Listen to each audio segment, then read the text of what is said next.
Hey guys, Warwick here from BeeWareOnline, and happy World Bee Day. I'm here with Eugene, who's a full-time commercial beekeeper in South Africa.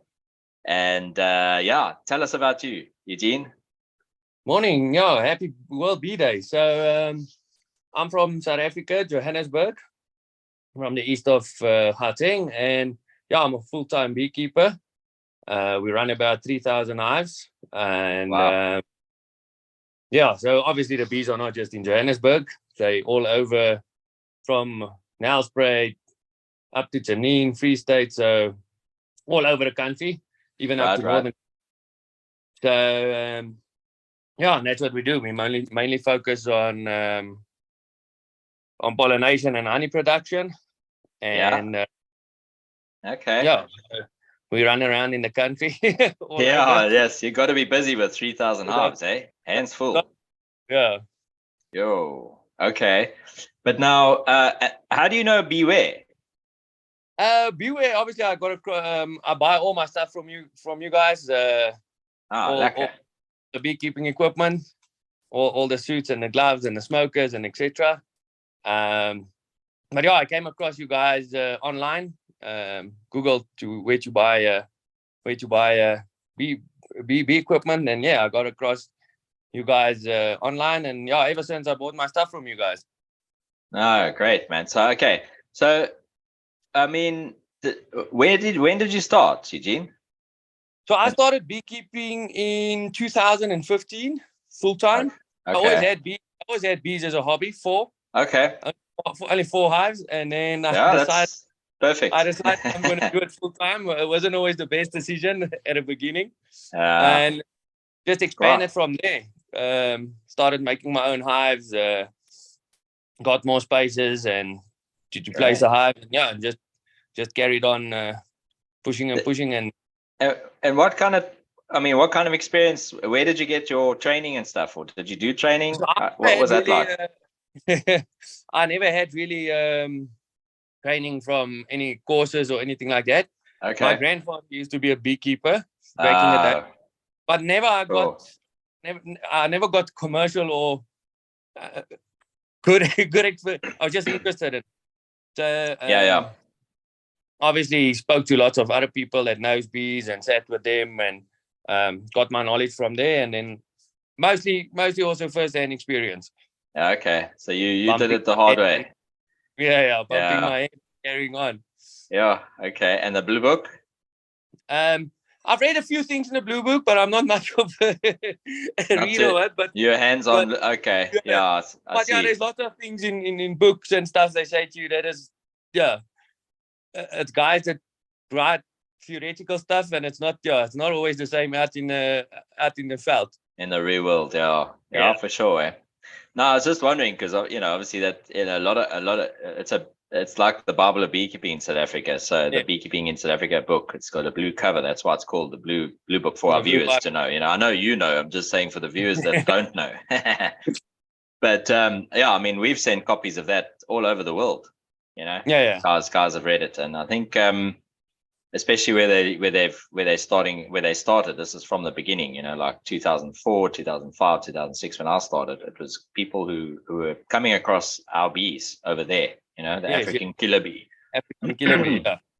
And oaks from all over the place, some weird places, obviously South America is where it started, and then it was up through south of North America, and even a couple of island states, which I thought that was a bit bizarre.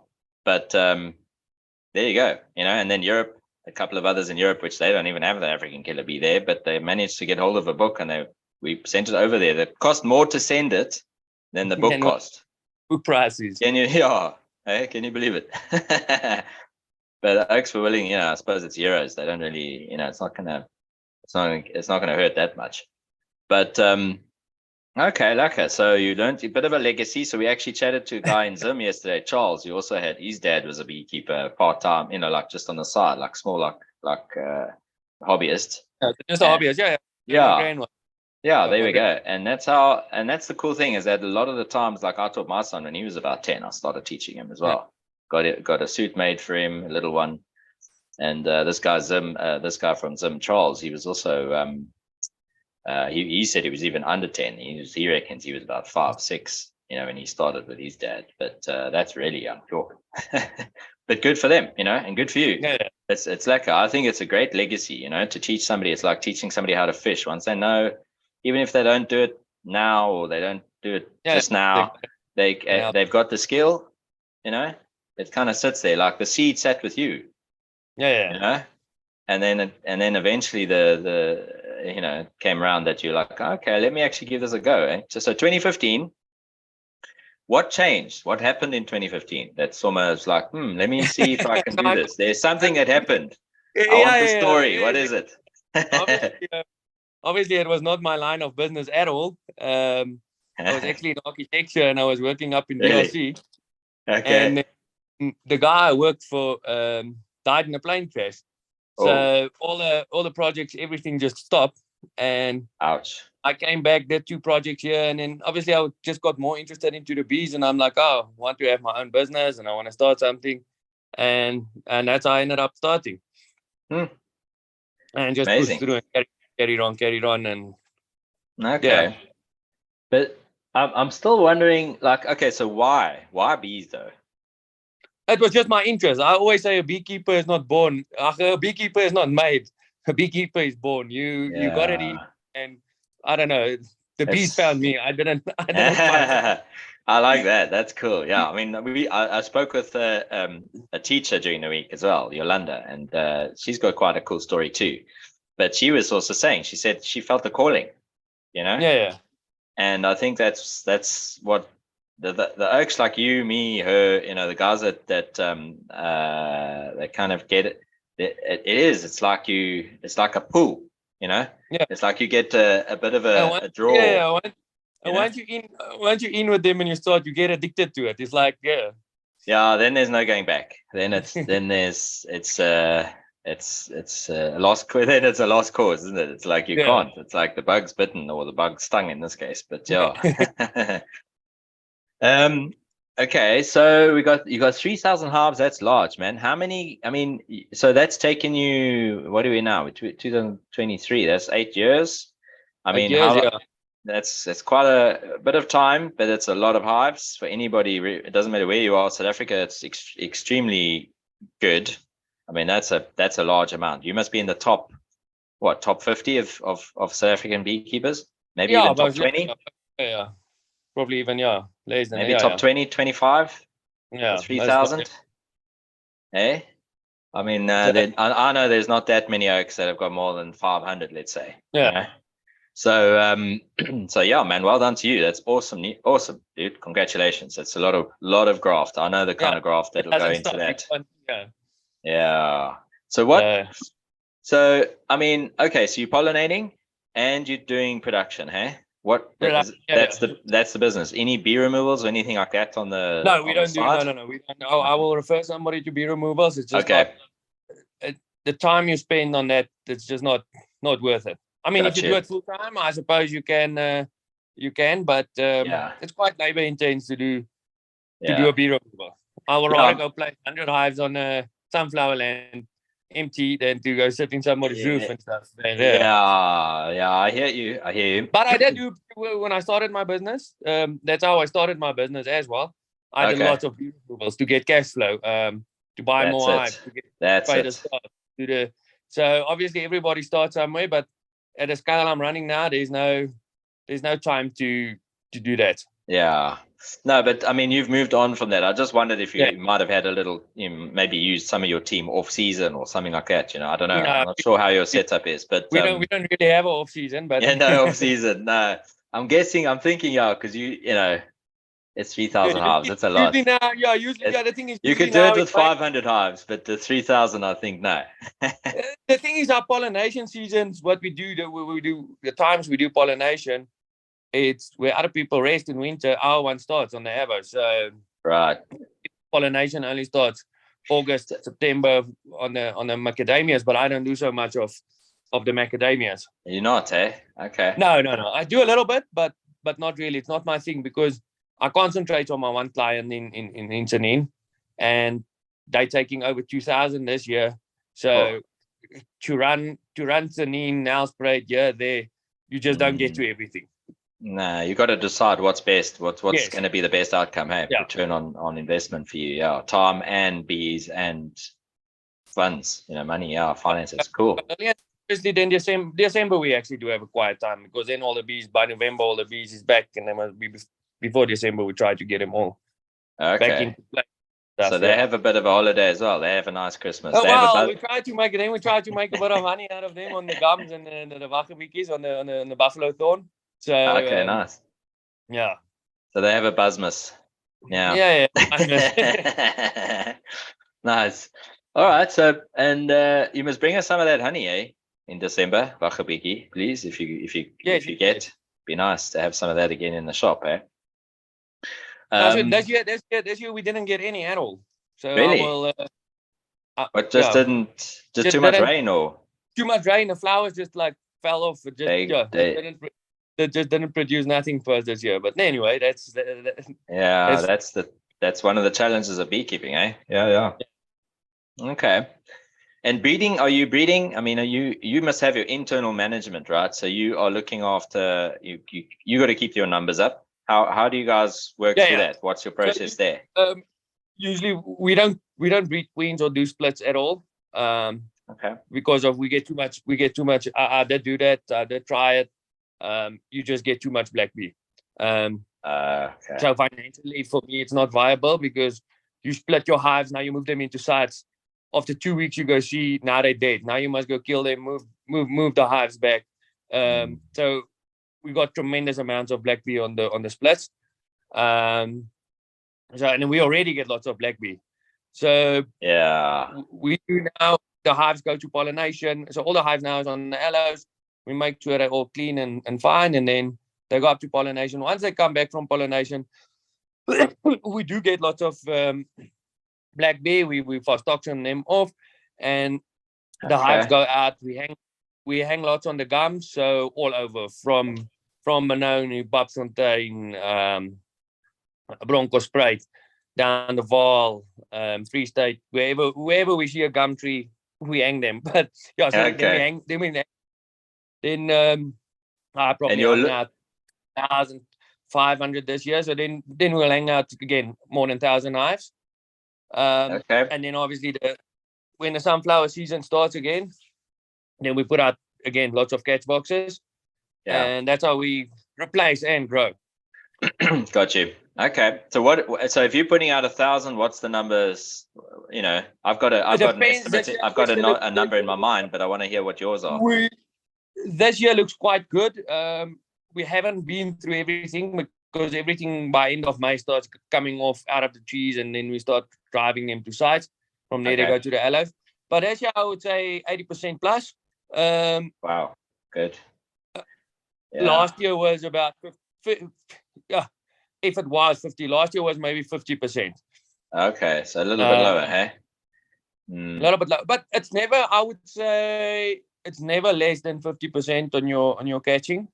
Also depends area, but if you take it in a big number, it's never less than 50%. Yeah. But that varies from year. I think the swarming will be good now. The swarming will be good now. The season coming again because of all the rain, the light rain. So the gum, I think the swarming will be good on the gums. But you never know. Yeah, true. Look, I mean, on our courses, I normally mention about 70%. So that's a good. I think that's still a good number then. Yeah. But this year was good, but last year wasn't so good. And your lures, what are you using? I just use the old propolis and wax, and add some, all when you clean your honey and all the honey out of your extractors and all of that, we will throw that in the bucket, add some wax and propolis, and heat it up. Nice. Rub it in the bucket, add some lemon grass. Yeah, I call so that I call bee chum. Yeah. Swarm chum. Yeah. Bring them in. So no, it's good, man. Okay, that's the handy thing about that, of course, is like you've got the hives, you've got the comb coming off already. You know, you guys established you got the propolis and you access that. So with all the beginner okies and the newbies, as I call them, they kind of need some swarm lure or whatever from us, etc., etc. All the lemongrass oil, etc. Yeah. But once you've got some bees, then you can do that. Exactly, man. It's perfect. It's the best thing. Yeah. Bee chum. Yum. Yeah. But I just wanted to clarify on the you mentioned the black bee. So what this is, guys, for the viewers, is we've got two subspecies in South Africa. So there's about 40 odd honey producing bees in the world. Okay, 20,000 bees in the world are that's what's been discovered. But out of those, only about 40 odd are actually making honey. Okay. Now we've got two in South Africa. Actually, we got a couple more than two. We've got the Mapani worm, which Mapani bee, which is like a tiny little oakie that's stingless, right? You know about that one, eh, Eugene? No, I don't. No. Yeah, it's like a tiny little bee it's tiny, man. It's like this size, but it's looks like it's a stingless bee. Isn't it one like an ant? It is like an ant, but it's a bee. It can fly and stuff. Yeah, but it's tiny, man. Anyway, so not many people. Excuse me, hey? There's actually some people that keep them. I've seen them. Yeah. I know what you're about. Yeah. Yeah, it's a very low key, like under the radar type of operation. But there are oaks that to find them is also a bit difficult because they're quite rare. You know, they're not they're just out in the wild and they just do their thing. But there are a couple of people that do keep them and manage them. And there's a couple of these all over the world. There's some in Philippines, Indonesia, Australia, yeah. But now out of these bees, we've got the two main ones in South Africa, the two honeybee producing ones in South Africa with stingers, you know, the traditional thing like a European bee, whatever. But the Scutellator is the one that lives above sort of the middle of South Africa, and the Capensis is the one that lives below, kind of like below the western escarpment. Yeah, the Karoo is basically the splitting line. That's it. Yeah. So forever and a day, the Cape bee or the Capensis, so this is Apis mellifera capensis, lived below that line, you know, below that barrier, which is a natural barrier. And they developed their own kind of thing, their own, localized and regionalized specialities and things, including the ability for the female worker to lay female eggs, whereas that's unique to any other queen, any other species, right? All the other species, the female can only lay male eggs, unfertilized eggs. So anyway, along comes a couple of bee farmers, unfortunately, that didn't know about the story of going across, you know, the barrier being a natural barrier and the reasons why that was actually there as far as nature was concerned, and also them, you know, as a beekeeper. They took a bunch of colonies across this line, and a couple of beekeepers did the same thing from the other side, taking them into the Capensis side. And this was now back in the late 80s, early 1990s. Yeah. And what happened is that the Cape bee, when it came back, when the bees went over the line from the north part of the Karoo to the southern part of the escarpment, the oaks the beekeeper that brought them back, he brought Cape bees with him. And unfortunately, they ended up then, some of them have absconded, and now they've become a pest in the rest of Southern Africa. And because of that ability, that unique ability to be able to lay female eggs, they basically almost become like a cancer. They become like a surrogate colony. They clone themselves, yeah. So what do you guys have to? So that's why we call it why we call it the black bee. Also call it the black bee is because it's a much darker bee. That's how you can tell that's called the Capensis bee. And then the Scutellator bee is a lighter colored bee. It's got the yellow and black bands kind of thing. Whereas the Cape bee doesn't really. It does have, but it's very, very dark. Yeah, but darker, right? It's like a gray line. Yeah. Yeah, it's not really yellow. So what do you guys do with that, Eugene? I know you've mentioned it briefly, but what is your program around this, managing this? When all the hives come back from pollination, because you don't want to spread them on your truck because they, like you said, they spread like cancer. So we'll inspect the hives one by one. Once they're black, they get marked, and you come at night, and you use phostoxin. So that basically it takes away the oxygen. So you can still use your frames, you can still use your wax, it's not a poison. It's okay. It's something that just takes. Yeah, so it's not insecticide. It just Yes, no. yeah. All So right. then you plug the hives, put that in, and then load it up, clean out, and start again. Yeah. Cool. So like there's nothing. I mean, there's nothing. Once you got black bean, there's nothing you can do. Because first of all, your queen, they sting your queen. So there's Do no more they? queen. Yeah. So you will find there's no more queen. My personal experience, their pheromones must be stronger than our queen. They So they are. go. I can tell you they are. Yeah. They So they definitely go. are. So they go into the hive. They kill the queen. Now there's 5 or 6 or 10 of them. But now the worker bees sees them all as queens. So the worker bees, our normal scilata, is feeding them as queens. Yeah. Then clone themselves. They don't go out to work, and the worker bees obviously die off, and then they just spread to the rest of the hives. And then you will actually see there's a bunch of hives there, and there's a one black hive. You will see black bees all over, just always trying to enter the other hives. And then that just becomes So it's collapse. a bit. There's Yeah, a nothing. bit of. Yeah, that's a big headache for us. But yeah. So you saying because it used to just be a problem that was sort of in the further down Bloemfontein, those sort of areas, down towards Oudtshoorn, all that kind of area, like more just over the line. Now you're saying it's way up by you, KwaZulu-Natal. I've heard KwaZulu-Natal. Up to Tanin. I mean, that's almost on the Zimbabwean border. I mean, it's funny. Some years the cycle is high. Some years you don't get. Last year we got a lot. Okay. I killed about 800 swarms. Wow. Last year. And the year before that was maybe not even 100. You know what I'm saying? Okay. That's very different, eh? It's very, yeah, you can't, yeah. Yeah. Strange. Funny thing. But not nice. But it's you know what I do like though, Eugene, is that you managing it, man. There are oaks that don't they're not worried. Yeah, but if you farm commercially, you can't not manage it. You know what I'm saying? Yeah. So like if my hives go to pollination now up north to Janine, I can't go offload hives with black bees in because they get audited, they get inspected. So if I load a couple on a truck with 200 hives and there's a few infested, all my hives go black there. So then like you can't. But yeah, there's also lots of hobbyists and stuff. They don't care. They just do it. Some of them don't know, so there's a bit of ignorance there. Yeah. But I think there are oaks that are commercial oaks that are they're not worried.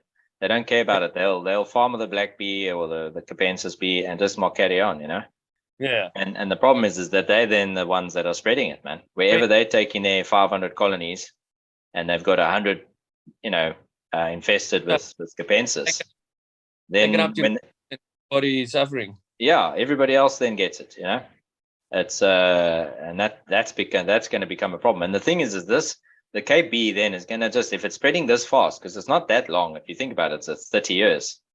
It's 2000s, 210s, 220s. We're 30 years in it, and it's now up to Zanin, close to, it's basically all over South Africa. It's all over the country. Yeah. So how much longer is that going to be that bee, the Capensis, becomes an issue now for the rest of Africa eventually? And then before you know it, then it's going to be into Europe. And essentially this problem could become much bigger than Varroa. Yeah, I think it is much bigger. I think it could become much bigger than Varroa as a risk factor. I think it's much bigger, but yeah. I mean, there you are terminating, and I feel for you because I know it's not lekker. I'm sure you feel it's crap doing that, terminating 800 colonies, right? Yeah. It's not a lekker thing to be doing. You start all over again. Yeah, and I mean the bees didn't do anything wrong, that kind of thing. They're just trying to do their thing. It's not like they invited the black bees, the Capensis over and said, "Hey, Chommies, come over here, let's have a party." And oh, you just killed our queen. Oh crap, the bouncers didn't see that coming, But the problem is, man, is that the more this moves north, and it is moving north, the more it's potentially going to put all other the African subspecies under pressure. A lot of other beekeepers aren't going to know about this in other countries, You know, No, because it's deemed like a South African problem, and before you know it, it could cause quite a bad ripple effect, man, throughout the whole continent. Eventually, putting a lot of, as it is, there's a lot of stress on the bees, right? Already, Already pesticides, urbanization, all this. Now you're going to throw and varroa, and now you're throwing the Cape bee into that. I mean, could be. I think it's. I mean, having our bees taken to Brazil back in, when was that? That was like the 70s, 80s, or something like that, right? Where we ended up having somebody opened up the hives as well and let the queen, you know, some of the queens absconded, some of the colonies absconded, and then now we've got the African killer bee. Now people think that's a problem. Thankfully, it wasn't a Capensis. Can you imagine it was a Capensis that took over there? Oh, mind blown. Okay, but you can just take that example, that case study, right, and now replace it with a Capensis. What that would do to the environment, you know? I think it's worse than varroa. Varroa you can manage. Varroa you can still control. The colony can still survive and get through it, right? Yeah. You can still give them a treatment and stuff, but with that, no, nothing you can do. Nothing. That's it. It's overs, cadovers, man. Yeah, no, it's quite sad. I see it as a major risk. I think it's probably, if not the number one risk now, it's the same as varroa. Yeah. I wouldn't put it below varroa. That's it. How about you? Yeah, that and fake honey. But fake honey, you know, you can. Fake honey we can fight, and it's kind of like maybe it's a David and Goliath situation, but at least you don't lose your bees over fake honey, so to speak. You know, you don't have to terminate bees over fake honey. Yeah. On that note, how are you finding your? I mean, I know we do some business on honey side of things, but how are you finding your business on the production side? Honey sales is very much off. In the market. Tell me why. What's happening? So early last year there was 800 tons that landed in Cape Town. There was another batch that landed in Cape Town, and I mean these guys buy this honey at under 40 rand a kilo. Lots of Zambia honey is coming in, so they allow the country to come in. We all know it's not honey. We all know it's not nice. We all know, but unfortunately, with South Africa's economy, guys walk into the shop and buy honey at 60 rand a bottle. Why will he go to Woolworths that is selling pure South African honey at 120 rand a bottle? So it goes a price point. I mean, I was in a butchery the other day. I saw pure honey bottled in a plastic squeeze bottle, 500 grams for 25 rand. I mean, what? But no way. There's nothing. How can I say? There's nothing we can do as beekeepers. It's the government allowing it to come into the, because the guys selling clean honey, Woolworths, Peels, the guys that buy South African honey, they're all sitting with stock because of, and I mean their prices didn't go up that much this year. They're sitting on stock because of the honey in the shops is not moving. People are, and you can't compete against that the honey. I mean, there's no way I can produce honey at 40 rand a kilo. Nah, and you still got you still got to put it in a bottle and put a label on it and get it there. And then he wants to profit as well. So I mean, if South Africa doesn't stop this honey imports, I don't think the industry will go forward, or will do any better now with honey. I mean, it's just unless knows, but I mean, it's difficult. The ignorance to the public. I mean, yeah, it's a problem. I mean, I was chatting to this Charles guy in Zim yesterday. He's got the same thing up there. You know, he's charging $5 for a 425 gram bottle, glass jar. Okay, he's only got the 80 hives or whatever, you know, 60 to 80 hives. Yeah. So 3,000 to 60 hives is like, you know, massive difference in production. But good on him for doing what he's doing. But he said the same. He said, look, I've got a problem selling my honey in the local shops, but he says that's okay. I kind of sit and wait a bit, and then when the oaks go away and they taste, he gives them a little sample, like a tiny little jar, and he's like, have it, just check this out, and then they come back after and say, yeah, it's not like the one in the shop. Why? Yeah. And then they start asking questions, and I'm like, yes, they do. It's a little bit of a long game, but it does make it so much more difficult, man, and challenging, But must be boer maak 'n plan. We got to make we got to work together, share ideas. What about export? What's your feeling there? What's your thoughts? I haven't exported any honey as such. I'm looking into the UAE market at the moment, so I'm waiting for it. I think they've got a honey show in November or whatever. I want to go see there, but I do have all my documentation in place and stuff. DTI, yeah, you've spoken to the DTI and all that, eh? Oh, I've got all my documentations this side and on the UAE side. So I want to look into that because really the South African market is not. If you're gonna fight for it, you're not gonna survive. Honestly speaking, if you just do honey production in South Africa, not lucrative. You got to check.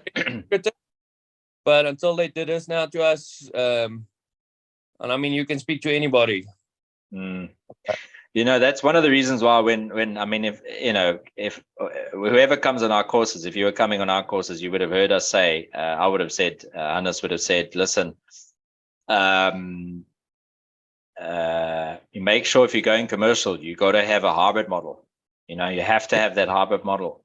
You must be doing pollination and production. Yes. And if you can help it, even do a bit of sidelines, like the odd sideline thing. So you're going to have a lot of wax, and what are you doing with that? You can make creams and things, candles, whatever. It's smaller money, but it's more lucrative money. Yeah. At least and then and the other thing, how much are you producing? This guy was producing, he reckons, between 600 kgs and 1200 kgs, depending on how the season goes. What do you for his 60 to 80? Call it 70 hives. You on 3,000? What do you kind of this year I didn't worry much about honey production. Last year I did probably around 60 tons. Nice. So we used to chase honey. We used to chase honey a lot, like every 4 days at a hive. Make sure if they're not up to standard, swap some brood out, do some balance out our hives, make sure they produce. This year, obviously, with the honey market, I was sitting and I was saying, listen, sit back, relax, don't worry, because it costs you money to drive into lands to move your hives. So I was lucky enough to get some pollination in the Northern Cape on the seed sunflowers. So what flowers? On the sunflowers. Sunflowers. Okay, yeah. For the seed. For the seed production. Seed production. Yeah. Well, not commercial use. So we took 1,000 hives up that side, and then obviously on the pollination they have 5 hives per hectare and stuff. So 20 bees per hectare for honey production. So there obviously we didn't do any honey production, and so also this year I did not go for honey production at all. Okay. So we could take off a couple of tons on the hives. You will always get some money, but not like we used to, because financially it's just not worth it this year. Yeah. I mean, 60 tons at, I don't know what rate you were getting for your what you were asking for your honey, but let's say it's 80 rand, 80 rand times 6, 86 is 24. Boy, not bad money, but nice one, man. Well done to you. But if that's how you say, I don't know if those are your numbers in terms of what you're selling at, but kind of just getting a bit of a brief wholesale market price there, at least for last year. But I'm thinking, the trouble is like the export does involve a bunch of different hoops. But if you're talking dollars, especially now at like almost 20 to 1, it's worth it, right? But I've heard they say we can't export, I don't know, our truities or whatever, but they said we can't export into the UK market. South Africa can't export into the UK market honey to the UK or to the European countries. I don't know how true that is. There was some issues. Yeah, I'm not sure. Actually, I must just double check if that's been changed, because now the UK is not in the EU, obviously, with Brexit and all that. But yeah, there was an issue because of AFB, American foul brood and that. Yeah. But the thing is the honey would have had to have been irradiated anyway. In any event, yes. So it doesn't. That doesn't really. I don't know why that would be an issue, but there was a ban. There was a ban at a time for years. I'm not sure if that's been lifted. I say ban, but it's like a block. It's like you just weren't able to do it. But there are other markets, man. There are other markets, and I know Germany is a big one. If you can get into Germany, they love their honey, man. I think they're probably one of the biggest consumers in the world of honey per capita. They produce too, but they just don't produce. There's just not enough beekeepers to produce enough honey for the people that want to eat it, which is a nice position to be in if you're a beekeeper. Eh? And they're not worried about, okay, obviously there's a price point, but they also have the cool thing is that there's a strong understanding of what it takes to be a beekeeper there, and what it costs financially, emotionally, mentally, all of those things. So yeah, man, that's an interesting. So a couple of people, I think there's an opportunity here, man. Like a co-op type of situation, because chatting to a number of other guys this week, trying to get people involved on the World Bee Day like we're doing now, and a lot of guys, especially the bigger guys, and anybody who's got 100 hives or more, saying the same thing. We're struggling with selling our honey at a price we can make it worth our while. It's not like guys are trying to make it rich here. Yeah, I mean, it's a lot of hard work. It's sweat, blood, and tears, man. And sometimes you get, chased by hippos, and sometimes you get bitten by snakes and all sorts. I mean, I've had a couple of clients come back to us, students that have come back to us after 6 months, 12 months, 18 months in the out there in the bush, and they tell us all sorts of stories. Like, I hope you're going to give us one just now as well. I'm going to put I'll give in the spoiler alert. And this guy was in there up towards Moz, Mozambique area, that sort of side. And he was in the bush on his own, and a black mamba spit him in the face, man, in the eyes. And he didn't have a spitting cobra, sorry, not a mamba, a spitting cobra got him in the eyes, in the eye, one eye. Yeah. And that moss can be deadly, man. So he had to try and get himself into a car, and he had to still drive Moss to try and get to hospital before it went haywire, Blind, yeah. But no hobbyist is going to have to deal with that, But I've had hippos there where I have hives in Nelspruit, and we're right on the Crocodile River there. So we've got hippos, China, and crocodiles, It's literally called the Crocodile River, So you must know. you gotta be fast, and you gotta be vigilant, And geez. But where do you see the business? So we've chatted a little bit about this, but where do you want to take your business? What's next for you guys? What's coming in the next 3 years? I'll just carry on looking into growing a bit into my pollination. Concentrate on that. I don't think the trees are going to go anywhere. So that's a nice thing. Yeah. So I'll mostly just concentrate on that, and then I will look into exporting honey, and just carry on the way I do, but obviously grow a bit, because there's lots of opportunity into pollination. And the one bad thing about pollination is you do need numbers. You can't go to a farmer. So it's a bit of a different farming style if you do need numbers. So my clients that I'm busy, I know what they're busy planting, and when the stuff is going into pollination, when it's going to start to need pollination. So for me, they even said to me next year they will probably double up on what they're using now. Wow. Okay. So I need to concentrate on that. You've got work, eh? You've got some work, man. The honey market, that I will see where it goes. I mean, I don't think there's anything I can do, but I will work towards to try and export some money. Yeah. I think if you're going to sit and wait in South Africa, you're going to wait forever. So you have to make plans, otherwise you will stay behind. Okay, but look, I like it, man. I wish you all the best with that. I think it's going to be amazing. I think there's massive scope in pollination in South Africa. Definitely, but you see, the thing is,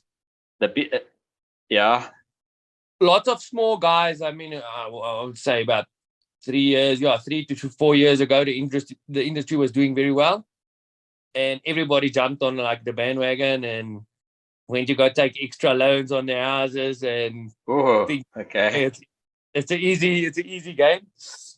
But then guys like that also made a bit of nonsense in the industry because they don't do it full time, and then they go to farmers at a ridiculous price on pollination because that money for him is just money he puts in his pocket. Yeah. Okay. But I think lots of people saw it's not so easy anymore. And costs have gone up, petrol's gone up, everything's gone up. Labor's gone up. It's tough. The other thing we're sitting in which the big problem is our Eskom, our power supply in South Africa at the moment. So So for people that don't know, give us a brief of what you're talking about.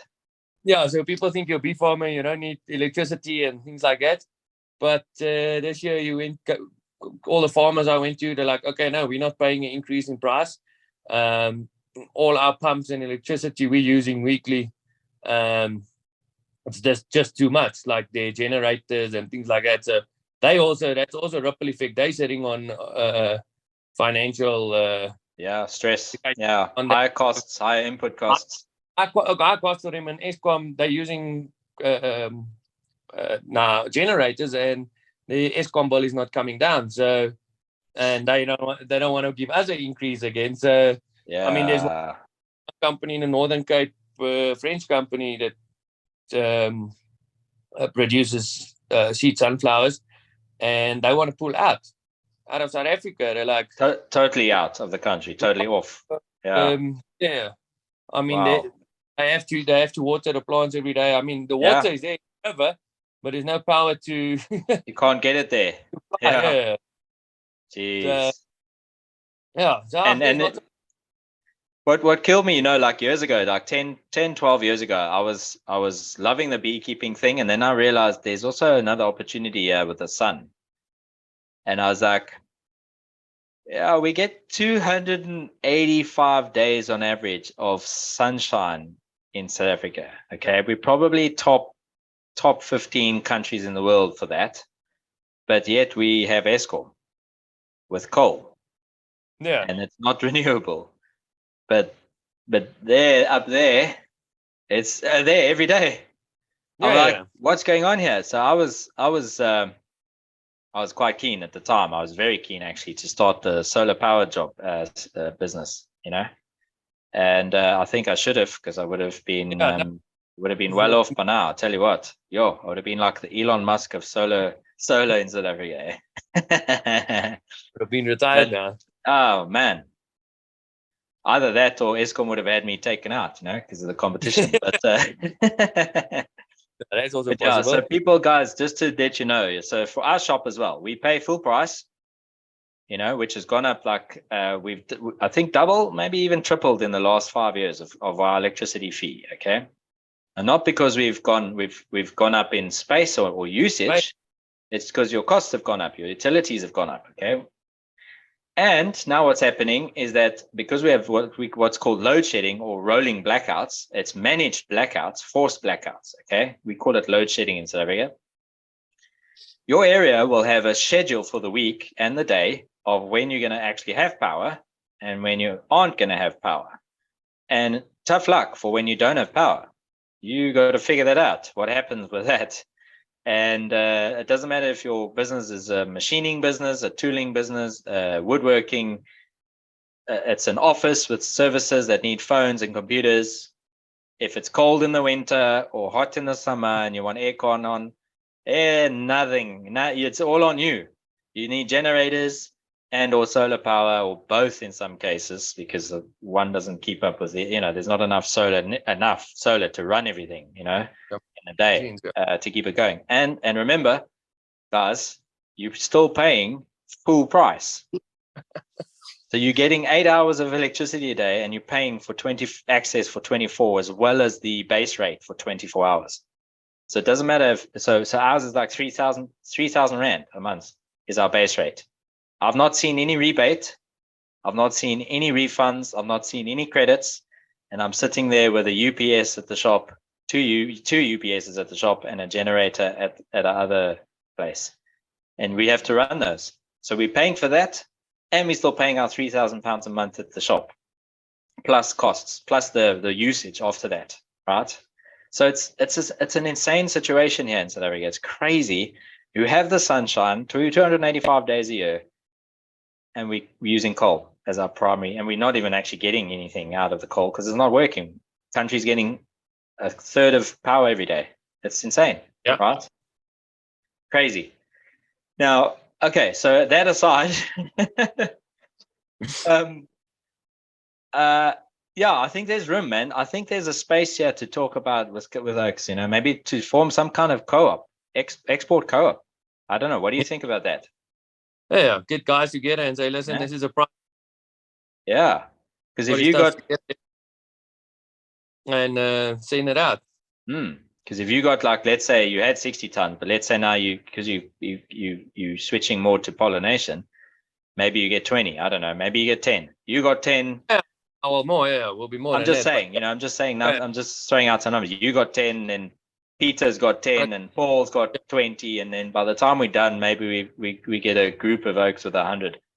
Then you're looking at whatever. You're probably looking at about 5 containers. That's not too bad. It's almost one every 2 months. Somebody would take that on. Always the problem. Always the problem has been volume for export. No, definitely, yeah. But I mean, I think everybody's fed up not getting the prize and not selling it. So, I mean, I know lots of guys that just sit on honey, and and unfortunately, sunflower honey, it's not a bestseller at the moment. Yeah, no, I've heard that story, but it's always been that way. It always, because it granulates, right? It crystallizes very quickly. Crystallizes super quick, yeah. And then the oaks don't want that on the shelves because consumers, unfortunately, misinformed or if it's crystallized, don't know. It's not good anymore. Yeah. So the shops just don't stock it. And then the only other thing you can do is you have to flash heat the thing. 74 degrees is what normally is what's done to these honeys on the shelf anyway. Yeah. And then it doesn't crystallize, but in the process you lose a lot of the benefits of having it unheated. A lot of the enzymes and stuff in there. Yeah. It's funny, because on our Facebook group, tons of people, when we talk about honey being cooked, we say our honey is not cooked. And people are like, what are you talking about? Who cooks honey? And I'm like, when you go to the shops, all of that, I'd say a very, very high amount of the honey that's on the shelves in any of the shops in South Africa or anywhere around the world is actually been through that process of flash heating. Yeah. 72 to 74 degrees. And then it gets cooled very quickly. And it's problematic because nobody really knows about that. It's not on the label, The radiation is on the label when oaks are being honest about it. The radiation for being imported is on the label, but it's not. They don't have to put anything about it being heated. They write it very small on the label, product of China or Argentina, but very small, eh? Very small, very small, man. Oh, it's like, where's the magnifying glass? Can I see it? Yeah. All right, so we've talked a lot about challenges, but I mean, is there something that we haven't mentioned that's a challenge at the moment for you guys? I think our biggest challenge is it's pesticides became a big thing on the pollination. Because you're pollinating, yeah. They don't worry. So you do. I mean, then you may be on a guy's farm, he doesn't spray, but a neighbor sprays, or like that, and then it becomes a blame game, and you never get replaced for that. But a guy pollination done, that, and then theft. Theft is a big thing. I mean, not just what are they stealing? Stealing, yeah, not just vandalize. I mean, there's both. I mean, vandalizing, people breaking your stuff, people just cut out your hives to have a piece of honey or thing, or then they will burn the whole thing or bump over. There will be hives standing, 20 of them will be bumped over because as they run, they steal some of the frames and cut out. So that's how can I say, the vandalism type of theft, which I can still handle. And then there's the theft of the other professional beekeepers, which come in and loads all your hives. I mean, I had last year a case where they loaded, I think it was 76 of my hives, and that was on the aloes. We came in, they cut a lock. They must have came in with a truck because it was 76 hives standing. Yeah, it's a lot. But 2 to 3 supers on full of honey. We came there. I was there 2 days before, and then we came there the Friday to harvest, and there was nothing there anymore. Wow. So that's the professional theft. Yes. Of fellow beekeepers. So we do have that as well, and that's also a big challenge. Yeah, and that's. What happens with that? Can you go to insurance? I mean, you can't. No, you can't claim insurance on. Yeah. So that's they don't insure beehives in South Africa. Yeah. I suppose you can insure anything, but if you're going to go one by one insurance, it will just be, and then that's mostly, and then obviously the black bee. So that's the Capensas. I would say we lose on hives like vandalism, stealing and stuff. We'll probably lose about 25% a year. That's high as well, eh? And then that's not your black bee, and there's nothing you can do about it. I mean, there's, Jeez, I didn't realize it was that high with vandalism and theft. So you reckon that's 25%? Is that with Capensas or that's without Capensas? No, without Capensas. No, I just wanted to. I heard you say that, but I just wanted to hear it again because my ears are like, hang on, that's very high. Wow. Hang your boxes in the trees; they'll chop down the tree to get to the box. I mean, or they just break it. But so that is a big. I mean, I think probably Africa is also getting more and more. You're right, man. That's the economic situation in South Africa. It's just causing major indirect. They also want some. But everybody's trying to live. Handle, but these guys stealing. You come to your site and they steal everything. I mean, they've had now I think almost 100 of Dr. Adrian's hive was stolen the other day on the. On the northern settler side. From northern from settler side. I know Jan Steenkamp also had big problems this year on that side. And it's other beekeepers. They're rocking up there. They know what they're doing, and they're just zapping the oaks. In settler side, it was guys. Well, there's still guys around, and so it's actually people must be working for somebody, and they have a vehicle, and they go and they cut out, and they pack everything back together again, and they cut out, and they must be working. They're working for somebody, or they just go collect honey like that. So, So just to get, I just want to just check this out. That basically they rock up with a van or something with drums, empty drums. Empty, They open somebody else's hives that have got honey, or maybe don't have honey, whatever the case. They open up the hives to check.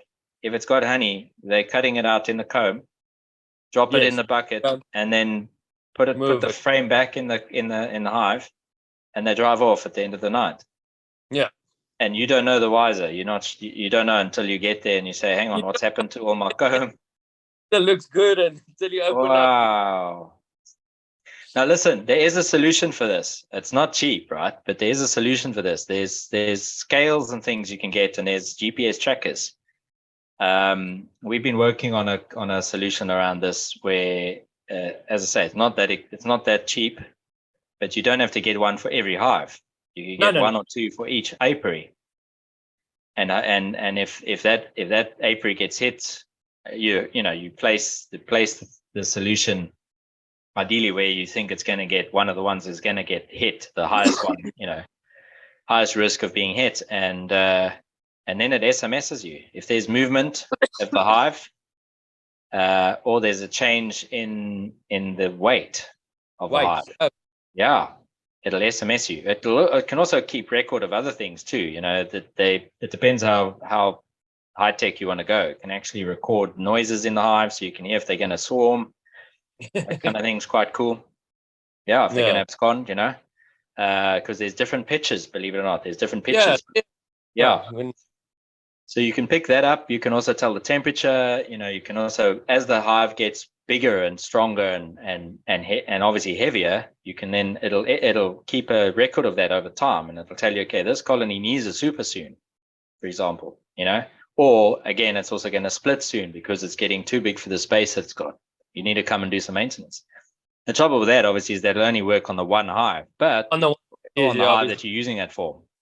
But what's quite careful about that, I think, is that it, if you're using, like if you've got 100 hives and you're using 2 of these there, maybe 3, it gives you an idea on average of what's happening at that site. It's not going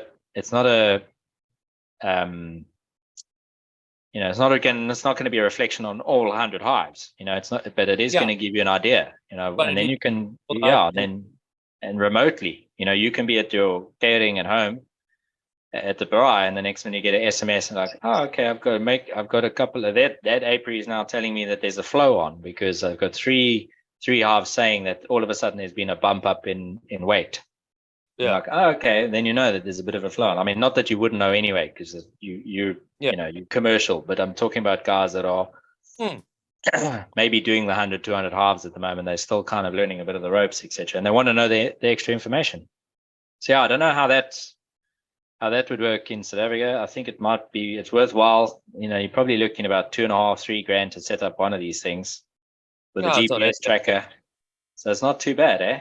What do you think? No, that's not too bad. No. Expensive. I must maybe have a look at it. But opportunities, I think we've chatted a bit about this now, sort of indirectly, but I think you mentioned EU, UAE, pollination. Yeah. So you're going to grow your pollination. I get that. I think that's a good step. I think for people to start off, the opportunities is more challenging than 3 years ago. But I mean, we're not going to have enough hives for pollination in the next 5 years in South Africa. No, like enough. Or so there's obviously a good opportunity in that. I mean, honey is always good, but unless the government doesn't change, we that's going to be a challenge for everybody. Yeah, no, that's a major headwind. It's a major obstacle, that one, I think. And as you say, to get around, it's like, what are the other options? Well, you can export, and or sell to the market that you have, and then just keep that market happy. Yeah. There was a question I was going to ask you. Pollination. There was something I was going to ask about the pollination. That's what I was going to say. Now, for example, macadamians. I know you said you don't do too much macadamians, but you mentioned like a lot of the oaks. Next 5 years, there's not going to be enough hives. I've had a debate with a prominent guy down in the Western Cape. I think you might know who I'm talking about. And for ages and ages, he's like, there's not enough plants and trees and whatever for too many beehives and X amount of beehives in the country. And I'm like, I've always said to my thing's like, you know what, just fair enough. When a crop is finished, like sunflower, right? It's how many weeks now? 3 weeks, give or take, right? Yeah, another month and it's into the next flow. Yeah. Now, but the thing is that there will be something that flowers the next 3 weeks, and then there's generally something, flowering. Maybe there's a gap here and there, right? How much of a gap do you have in the year? Let's say. I mean, now my gap is now from April till June till the aloes start flowering. But I mean, I don't worry because you just finish with the flow. I take off all the supers, leave them on brood boxes. I mean, your queen stops laying. The whole colony goes. You go a little bit smaller. Yeah. which they do also. I believe they also, you can't let your queen lay all the time. They do get a bit of a rest.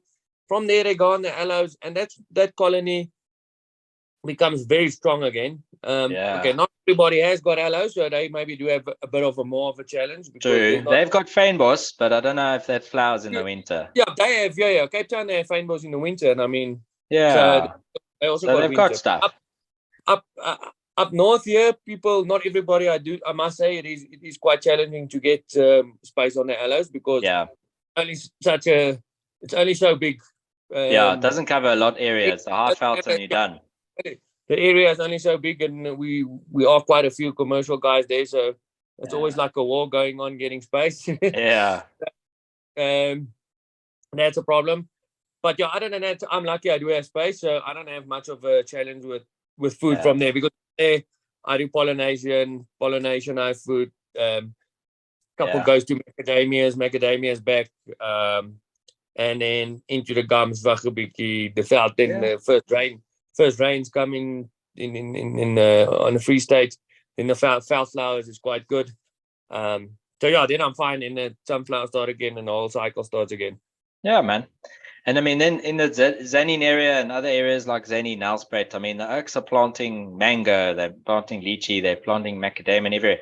You know, on my other series that I'm doing, I'm on episode 8 at the moment. It talks about how bees disrupt farming, and the research I did with that correlates to the talks I used to do with the macadamia growers back in 2010, 2011.